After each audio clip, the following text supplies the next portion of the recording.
মাটির নিচ থেকে কালী মূর্তি উদ্ধারের ঘটনায় চাঞ্চল্য ছড়ালো রতুয়া থানা দেবীপুর অঞ্চলের দুর্গাপুর এলাকায়। মাতার মূর্তি উদ্ধারের পর এলাকায় ঢল নামে ভক্তদের। ধর্মীয় আস্থাবেগকে সামনে রেখে সনাতন ধর্মী মানুষ একত্রিত হয়ে পূজা অর্চনা শুরু করেছে।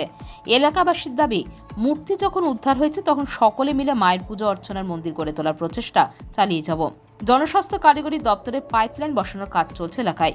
শুক্রবার সন্ধ্যা নাগাদ রতুয়া 1 নম্বর দেবীপুর অঞ্চলে দুর্গাপুর স্ট্যান্ডে চলছিল মাটি খনন কাজ। পরিশুদ্ধ পানীয় জলের এই মাটি খনন করছিলেন শ্রমিকরা। প্রায় 20 ফুট নিচ থেকে উদ্ধার হয় মূর্তিটি। অষ্টধাতুদের তৈরি প্রায় 15 ইঞ্চির এই কালী মূর্তি বহু বছর প্রাচীন এই মূর্তি বলে মনে করা হচ্ছে। মূর্তি উদ্ধারের পর কালীমাতার পূজা অর্চনা শুরু করে স্থানীয় বাসিন্দারা। খবর শুনে রাতে ঘটনাস্থলে পৌঁছায় রতুয়া থানার পুলিশ। সেখান থেকে মূর্তি উদ্ধার করে থানায় নিয়ে যাওয়ার চেষ্টা করা হয় প্রশাসনের পক্ষ থেকে।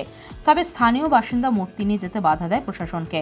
স্থানীয়দের দাবি, যখন এই এলাকায় কালীমাতার মূর্তি উদ্ধার হয়েছে, এখানে মন্দির স্থাপিত করে মাতার পুজো শুরু করা হবে। কাল দুর্গাপুর স্ট্যান্ডে, প্রপার স্ট্যান্ডে সন্ধ্যে 5:30টার দিকে আমাদের একটা পিএইচির কাজ হয়। পিএইচির আন্ডার ভিতর দিয়ে রাস্তা পারাপার করে একটা পাইপের লাইনের কাজ হচ্ছিল।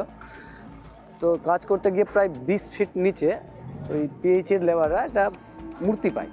সেই মূর্তিটা যখন আমরা এসে দেখি, পরিষ্কার করে ধুয়ে ওকে দেখা হয়, তো দেখা যাচ্ছে সেটা মা কালী তারা মায়ের মূর্তি আছে। তো তারপরে দেখছি বহু পুরাতন মূর্তি, ওটা অষ্টধাতুর তৈরি মূর্তি। পাওয়ার পরে লোক জানাজানি হয়। লোক জানাজানি আসার পরে সকলে গ্রামবাসী ছুটে আসে সেটা দেখার জন্য। দেখার পরে সকলের ইচ্ছা যে সেটা